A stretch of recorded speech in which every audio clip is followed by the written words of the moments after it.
नमस्कार दोस्तों, मैं हूं Sanjeev Trivedi. Bihar public service commission परीक्षा लेने की एक ऐसी संस्था जिसके परीक्षा को पास करने के बाद आदमी क्लास 2 गजेटेड ऑफिसर हो जाता है। बड़ी ही सम्मानित प्रतिष्ठित नौकरी। केंद्र में union public service commission, Bihar में बिहार पब्लिक सर्विस कमीशन और इसी तरह की जो स्टेट कमीशंस होती हैं वो क्लास 2 गजेटेड ऑफिसर्स बनाती हैं और राज्य में नौकरी, रुतबे वाली नौकरी जिसके लिए छात्र लगातार प्रयासरत रहते हैं। आज जब एक अदद सरकारी नौकरी प्राप्त कर लेना ही बहुत बड़ी बात होती है, तो ऐसे में क्लास 2 गजेटेड ऑफिसर जिससे डिप्टी एसपी बना करते हैं, जिससे एडीएम बना करते हैं, ऐसी नौकरी प्राप्त करना कौन नहीं चाहेगा और उसके लिए संघर्ष कौन नहीं करेगा। पटना की सड़कों पर जो आप देख रहे हैं नज़ारा, वो हाथ से जाती हुई एक अपॉर्चुनिटी, एक अवसर के निकलने का दर्द है जिसे झेलते हुए छात्र इतनी कड़कड़ाती ठंड में भी झेलने के लिए तैयार है उस वाटर कैनन और पुलिस की लाठी चार्ज को, जो कि बड़ी बेदर्दी से क्राउड कंट्रोल के नाम पर पटना पुलिस इस्तेमाल कर रही है। इस पूरी कहानी के कई किरदार हैं और तमाम किरदार अपने अपने तरीके से दोषी हैं और आखिर में इनके दोष का खामियाजा कौन भुगत रहा है वो सबों के सामने तस्वीरों में दिखाई पड़ रहा है। जिस तरह से एक परीक्षा जो कि उम्मीदों की वजह बन गई बिहार में, बहुत से छात्रों को लगा कि हो सकता है कि इस परीक्षा को पास करने के बाद जो उनकी ज़िंदगी में मुकाम हासिल करने की ख्वाहिश है वो पूरी हो जाएगी। उसे क्या से क्या बना दिया। वो किरदार जिन्हें केवल परीक्षा लेना था, नतीजे निकालने थे, आज वो उस तरह से चर्चा में हैं जैसे कि अपनी जेब से नौकरियां निकाल कर दे रहे हैं, जैसे कि परीक्षा उन्होंने अपने खर्चे से करवाई है, जैसे कि प्रोटेस्ट करना सड़कों पर गैर कानूनी है। ये तमाम किरदार जो कि सरकार के विभिन्न अंग बने हुए हैं और सरकार बहुत ही मूक दर्शक की तरह सब कुछ देख रही है, जैसे कि जो कुछ हो रहा है पटना की सड़कों पर उससे उसका कुछ लेना देना ही नहीं है। ऐसा है क्या? एक एक करके उन किरदारों की कहानी आज आपसे कहनी ज़रूरी है। सबसे पहले तो बीपीएससी की कहानी। बिहार पब्लिक सर्विस कमीशन या कि बिहार लोक सेवा आयोग एक ऐसी संस्था है जिसे परीक्षाएं कराने का, नौकरियों की वैकेंसी निकालने का, प्रीलिम्स मेंस इंटरव्यू करने का अधिकार है। वो एग्जीक्यूटिव साइड के जो अधिकारी बनते हैं उनकी परीक्षाएं लेती है, जुडिशरी साइड के जो अधिकारी बनते हैं उनकी परीक्षाएं लेती है और यहाँ तक कि अब तो टीचर्स रिक्रूटमेंट पे भी उसकी भूमिका हो गई है। बीपीएससी के जो सर्वे सर्वा होते हैं चेयरमैन, आईएएस ऑफिसर, और जो आईएएस ऑफिसर होते हैं वो इस बात के लिए जिम्मेदार होते हैं कि जिस कठिन परीक्षा से वो गुजर कर आए हैं, तो जाहिर है उनसे उम्मीद की जाती है कि वो परीक्षा के स्टैंडर्ड को कुछ ऐसा रखेंगे ताकि लोगों का उस परीक्षा प्रणाली में विश्वास रहे। क्योंकि परीक्षा प्रणाली में विश्वास का मतलब ये है कि कोई सामान्य सा छात्र पढ़ाई के दम पर बड़ी से बड़ी नौकरी प्राप्त कर सकता है अगर वो व्यवस्था जो परीक्षा लेती है वो ईमानदार हो। जिसके पास मुफलिसी है वो भी अधिकारी बन सकता है, जिसके पास कहने के लिए ज़रा भी कोई सामाजिक रसूख नहीं है वो भी समाज में उच्च पद प्राप्त करके सम्मानजनक हो सकता है। और ये सब कुछ संभव है अगर पूरी परीक्षा पद्धति पारदर्शी हो। लेकिन जो व्यक्ति बीपीएससी चेयरमैन के पद पर बैठे हैं, मनु भाई परमार, उनसे क्या ये उम्मीद की जा सकती है? ऐसे में जबकि उनकी पृष्ठभूमि की तरफ भी आपको नज़र डालना पड़ेगा, इस कहानी की शुरुआत वहीं से होती है। मनु भाई परमार 1992 बैच के बिहार काडर के आईएएस ऑफिसर हैं और अपने लंबे कार्यकाल में उनके ऊपर गबन के आरोप लगे। गबन के आरोप, जी हाँ, और वो भी कैसे? छात्रवृत्ति घोटाला। छात्रों के साथ पहले ही स्कैम्स कर चुके हैं वो, और ये कोई नई बात नहीं है जो आज की तारीख में आप पटना की सड़कों पर देख रहे हैं। 2024 के नवंबर में उन्हें रिटायर होना था। वो रिटायर होते उसके पहले उन्होंने एक निश्चित जगह पकड़ ली, बिहार पब्लिक सर्विस कमीशन के चेयरमैन के तौर पर, और ये उन्हें एक निश्चित अवधि देता है। नौकरी थोड़ी ज़्यादा बढ़ जाती है, आराम से नौकरी कुछ साल और करेंगे और फिर गबन उबन की जो भी कहानी है, नहीं है, निर्दोष हैं, सब कुछ को अपने साथ समेटते हुए एक बेहतर रिटायर्ड लाइफ की तरफ बढ़ेंगे। इस कल्पना के साथ अगर कोई व्यक्ति बीपीएससी का चेयरमैन है तो वो कैसे समझ सकता है कि छात्रों की उस आयोग से उम्मीद क्या है। उन्होंने 13 दिसंबर को एक परीक्षा ली, प्रिलिमिनरी परीक्षा। लोक सेवा आयोग, बिहार लोक सेवा आयोग के करीब 2000 पद निकले, और ऐसा बहुत कम होता है कि एक साथ गजेटेड ऑफिसर्स के 2-2 हजार पद निकल जाए, बहुत कम होता है। सभी छात्रों को जो पटना में रह करके एक एक कमरे के मकान में लगातार वर्षों से तैयारियां करते रहते हैं, इंतज़ाम बहुत कम लेकिन मेहनत बहुत ज़्यादा करते रहते हैं ताकि कोई अच्छी नौकरी उन्हें प्राप्त हो जाए इस दौर में, जबकि नौकरी गवर्नमेंट सेक्टर में तो क्या, पब्लिक सेक्टर में तो क्या, प्राइवेट सेक्टर में भी सम्मानजनक तरीके से प्राप्त नहीं हो रही है। तो ऐसे में जाहिर है कि 2000 पद जब निकले, सबों को एक उम्मीद जगी। ये भी कहा गया कि इसे 13 जनवरी को प्रीलिम्स की परीक्षा के बाद तुरंत मेंस की परीक्षा भी हो जाएगी, और उसके बाद साल के पहले ही हाफ में फाइनल रिजल्ट आ जाएगा, यानी कि बिहार में जो चुनाव होने हैं उसके पहले ज्वाइनिंग करा दी जाएगी। सब कुछ झटपट, सरकार के इमेज के लिए भी बहुत अच्छी बात। एक ऐसे मोड़ पर 2000 पद निकले हैं जब सरकार पर नौकरियां नहीं दे पाने के आरोप लग रहे हैं। जाहिर है 13 दिसंबर का लोगों ने बेसब्री से इंतज़ार किया, खूब पढ़ाई की गई, जिनसे जितना हो सकता था तैयारी के साथ परीक्षा भवन में आए। पूरे बिहार में आप देख लीजिए कि कितने लोग, कितने छात्र उतरे परीक्षा देने के लिए। 212 सेंटर्स पर परीक्षा हुई, 212 सेंटर पर परीक्षा हुई, और पटना में भी एक सेंटर था, बापू सभागार का सेंटर। और ये जो बापू परीक्षा केंद्र था, यहाँ पर आंकड़े अलग अलग हो सकते हैं लेकिन 10,000 से ज़्यादा छात्र परीक्षा एक साथ बैठ कर के देंगे, इस तरह की व्यवस्था थी। कॉपियाँ बंटने लगी, परीक्षा प्रश्न पत्र, और एक कमरे में जाकर के प्रश्न पत्र कम गया। कम कैसे गया? जब गिना हुआ है सब कुछ तो कम कैसे गया? कुछ छात्रों को उस कमरे में मिला पेपर, कुछ छात्रों को नहीं मिला। जिन्हें नहीं मिला वो धैर्य खो बैठे।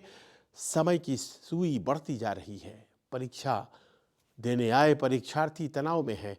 अगर समय बीत जाता है और आखिर में हमें एक्स्ट्रा टाइम नहीं मिलता है तो फिर हम कई क्वेश्चन से पीछे रह जाएंगे, हमारे साथ वाले आगे बढ़ जाएंगे। ये कैसी व्यवस्था है? जाहिर है ये सब कुछ सामान्य है, गलत हो रहा है। अफरा तफरी मची और किसी तरह से ज़बरदस्ती काबू में लाने की कोशिश की गई माहौल को। वो तस्वीर आपको याद होगी, थप्पड़ चला रहे हैं पटना के डीएम। पटना के डीएम एक छात्र पर थप्पड़ चलाते हैं जो परीक्षा देने आया है, और ये बेदर्दी से पेश आया जाता है उन लोगों से जो आज की तारीख में बस समूह में शक्ति खोजते हैं। अकेले सब के सब बहुत कमज़ोर हैं। समूह में शक्ति जो कि पिछले 13 दिनों से गर्दनी बाग में पटना के दिखाई पड़ रही है, जो आंदोलन चल रहे हैं। खैर, वो परीक्षा जिस तरह से हो रही थी पटना में, जिस तरह से हो रही थी, बाकी जगहों की तो रिपोर्टिंग हुई नहीं, पता नहीं है कैसे क्या हुआ। 211 सेंटर्स पर, 212 सेंटर्स पर यह होता है कि पेपर कम जाता है, लोग धैर्य खो बैठते हैं, हंगामा हो जाता है, और हंगामे के बाद कुछ छात्र बाहर चले आते हैं।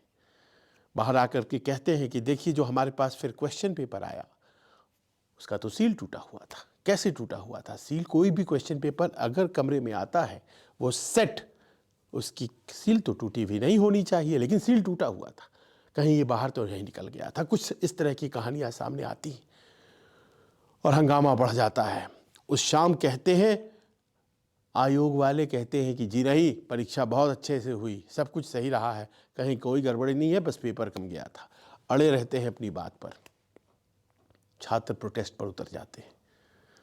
थोड़े दिनों के बाद आयोग मान जाता है कि उस सेंटर में गड़बड़ी थी, परीक्षा जिस तरह से ली जानी चाहिए थी नहीं ली गई थी, लिहाजा उस सेंटर का परीक्षा कैंसिल किया जाता है। 10,000 से ज़्यादा छात्र जिस सेंटर पर दे रहे थे परीक्षा, वो कैंसिल किया जाता है और 4 जनवरी को फिर से एग्ज़ाम ले लिया जाएगा, केवल उस सेंटर का, केवल उस सेंटर का।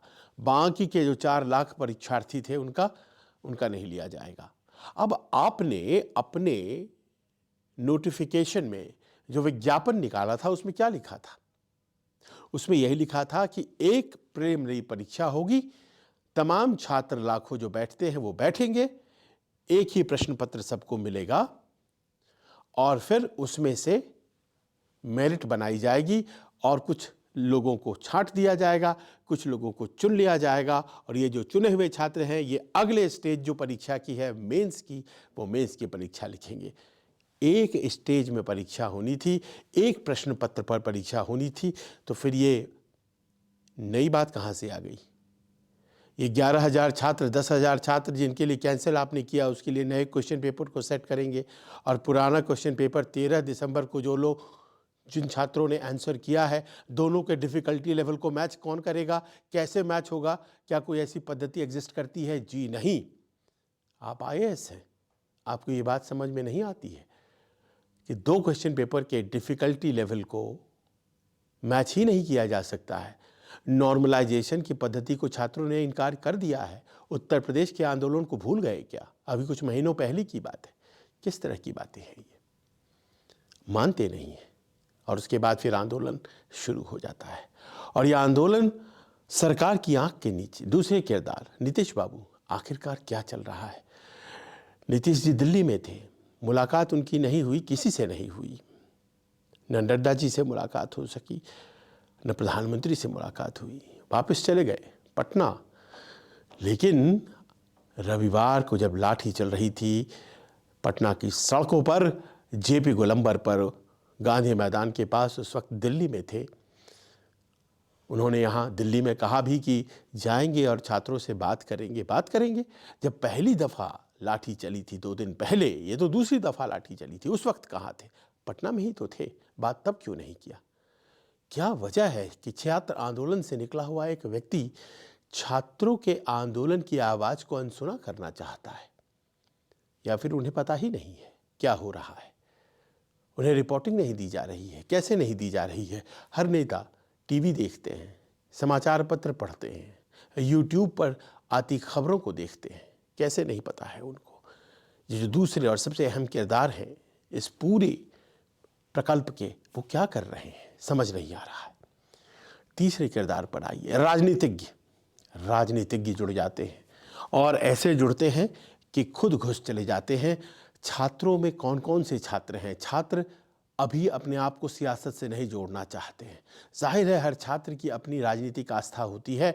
कोई तेजस्वी यादव का समर्थक है, कोई प्रशांत किशोर का समर्थक है, कोई नीतीश कुमार का समर्थक है, कोई प्रधानमंत्री मोदी का समर्थक है, लेकिन सब एक हैं क्योंकि इंटरेस्ट एक है।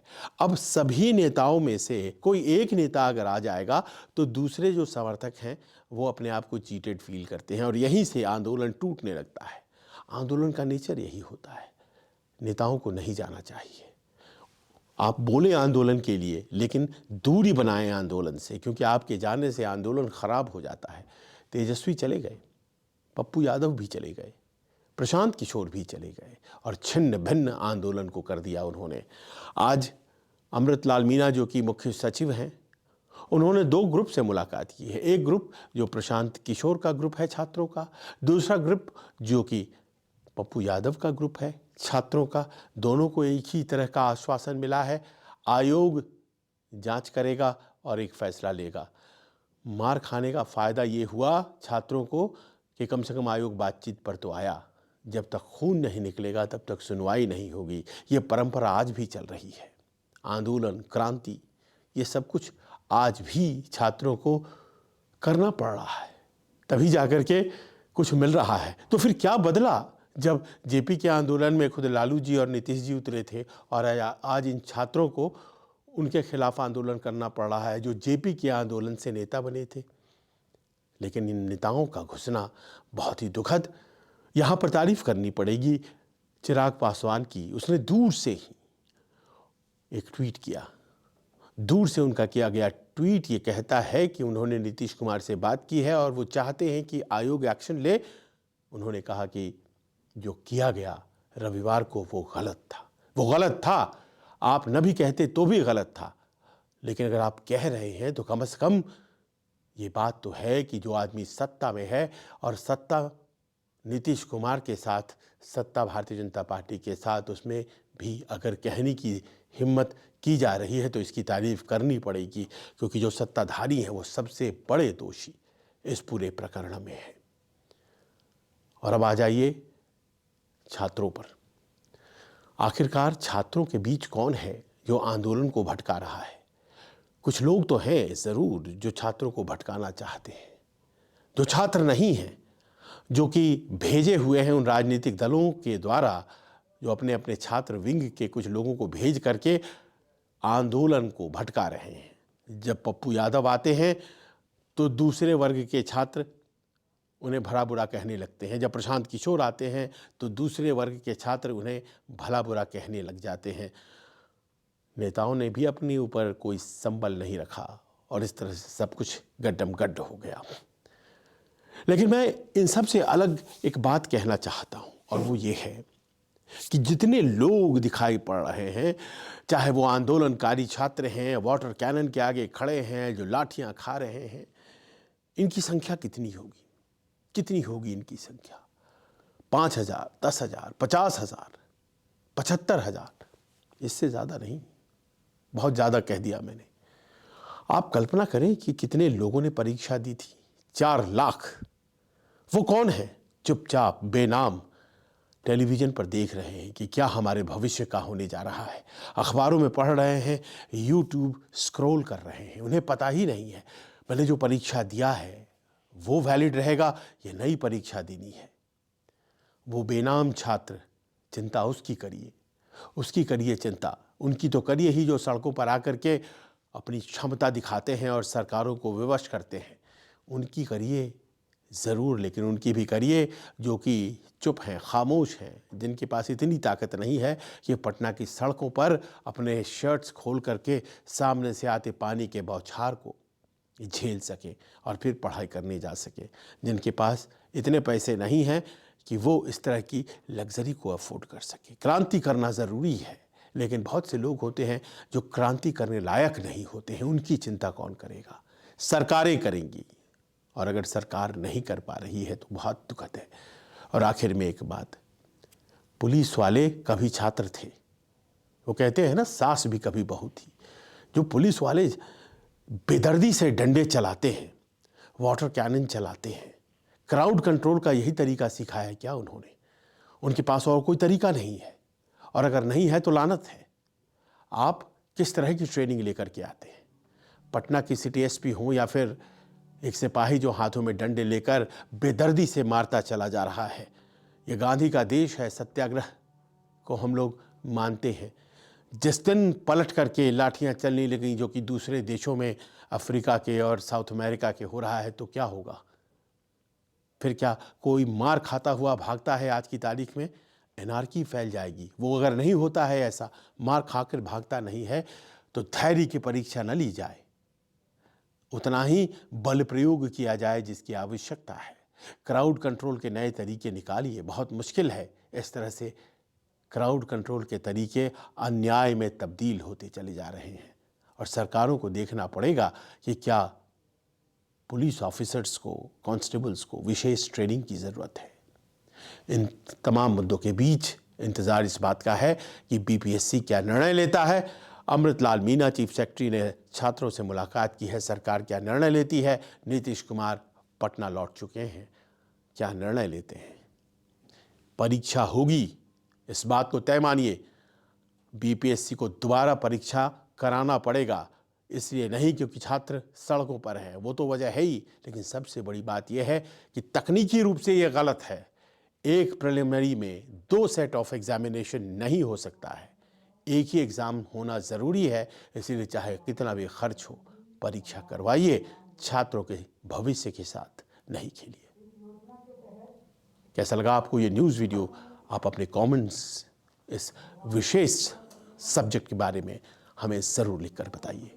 नमस्कार।